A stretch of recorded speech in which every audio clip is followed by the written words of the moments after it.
It's a moonless night on a deserted highway, the kind where the only light for miles comes from your own headlights cutting through the darkness. I'm a long-haul trucker named Jake, and I've seen my share of strange things on these lonely roads, but nothing like this. The clock on my dash reads 2:17 a.m. My rig is humming along, just the sound of the engine and the classic rock station crackling on the radio for company.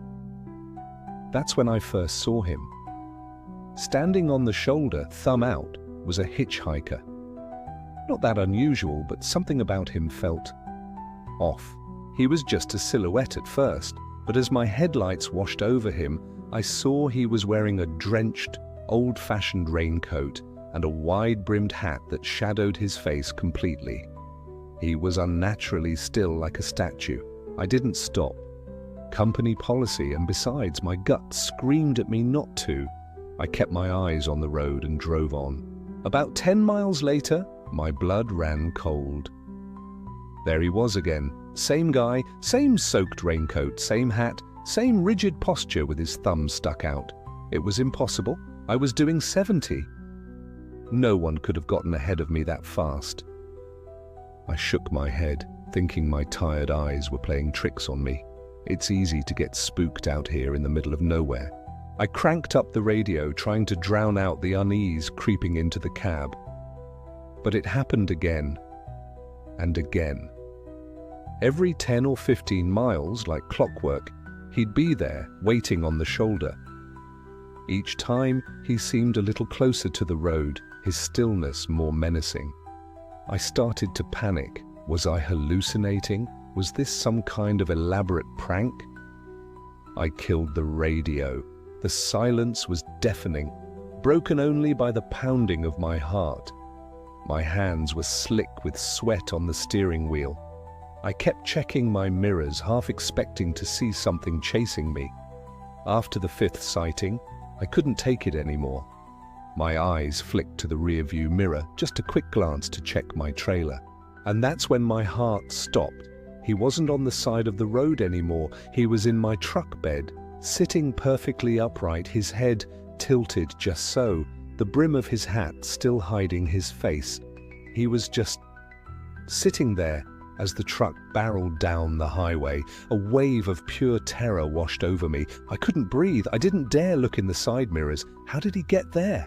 The truck hadn't slowed down, let alone stopped. I gripped the wheel, my knuckles white. My mind raced. What did he want? I had to do something. I couldn't just keep driving with that thing in my truck. Summoning every ounce of courage I had, I slammed on the brakes. The rig screeched and shuddered to a halt in the middle of the empty highway, the air brakes hissing. For a moment, I just sat there, frozen, listening. Nothing.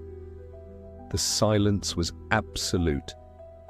I slowly, hesitantly, reached for the door handle. My hand was shaking so badly I could barely grab it. I jumped out of the cab, my heart hammering against my ribs.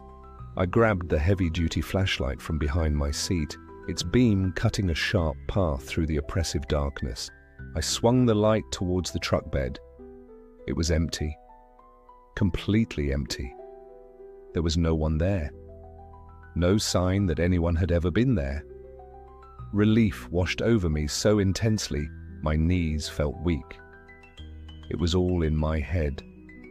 Sleep deprivation, too much caffeine, the isolation of the road. It had all conspired to create a waking nightmare. I let out a shaky laugh, the sound swallowed by the night. I was losing it.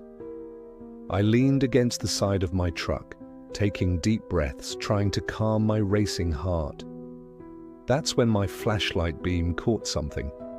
I slowly raised the light, tracing the side of my cab. My laughter died in my throat. All over the windows of the sleeper cab covering the passenger side door were handprints, dozens of them. They were muddy and smeared, as if someone had been clawing trying to get in. But they weren't just on the outside. I shined the light through the passenger window into the cab, and I saw them. More muddy handprints, but these were on the inside of the glass. The road stretched out like a black ribbon under a moonless sky. I was the only one on this deserted highway, or so I thought. That's when I first saw it in my rearview mirror, a pair of dim, yellow headlights. They belonged to an old, beat-up sedan, the kind you'd see rusting in a junkyard. It was just another car, I told myself, probably another traveler trying to get home. But as the miles rolled by, a strange feeling began to creep up my spine.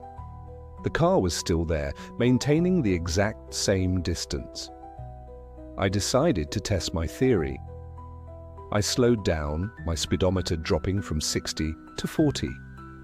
The sedan behind me slowed down too, its headlights like two unblinking eyes. I sped up, pushing 80. It kept pace, a silent shadow clinging to my tail. My heart started hammering against my ribs. This wasn't normal. I took a sharp right onto a dark country road, a road that led to nowhere. The sedan followed without hesitation, the same distance. No speeding up, no falling back, just there. My mind raced. Who was this person? What did they want? Were they playing some kind of twisted game? I tried to get a look at the driver, but the windshield was too grimy, too dark. I took another turn and another, weaving through a maze of forgotten back roads. Each time, the result was the same. The rusty sedan was my shadow, a relentless pursuer in the dark. The isolation of the night pressed in on me, the hum of my engine the only sound besides the frantic beat of my own heart. Finally, I couldn't take it anymore. Adrenaline took over. I slammed on my brakes, my tires screeching on the asphalt as I pulled over onto the gravel shoulder. Enough was enough. I was going to confront whoever was in that car. I swung my door open, my hand shaking as I reached for the tire iron under my seat. I turned around, ready for a fight, ready for anything. The sedan had stopped too, about 50 feet behind me. Its engine was off, its lights were out. Silence. Complete and utter silence. I stood there, bathed in the red glow of my own taillights, my breath fogging in the cold night air. I yelled out, "Hey, what's your problem?" My voice sounded small and weak against the vast emptiness. No reply. Just the whisper of the wind through the tall grass. Steeling my nerves, I started walking towards the car, the crunch of gravel under my boots deafeningly loud. 10 steps, 20, 30. I was close enough now to see inside. My blood ran cold. The driver's seat was empty. The entire car was empty. There was no one there. It was just an abandoned piece of metal sitting on the side of a deserted road. My mind couldn't process it. It was impossible. And then it happened. The dim, yellow headlights flickered back to life, cutting through the darkness and pinning me in their gaze. The engine roared, a guttural sound that seemed to come from the depths of hell itself.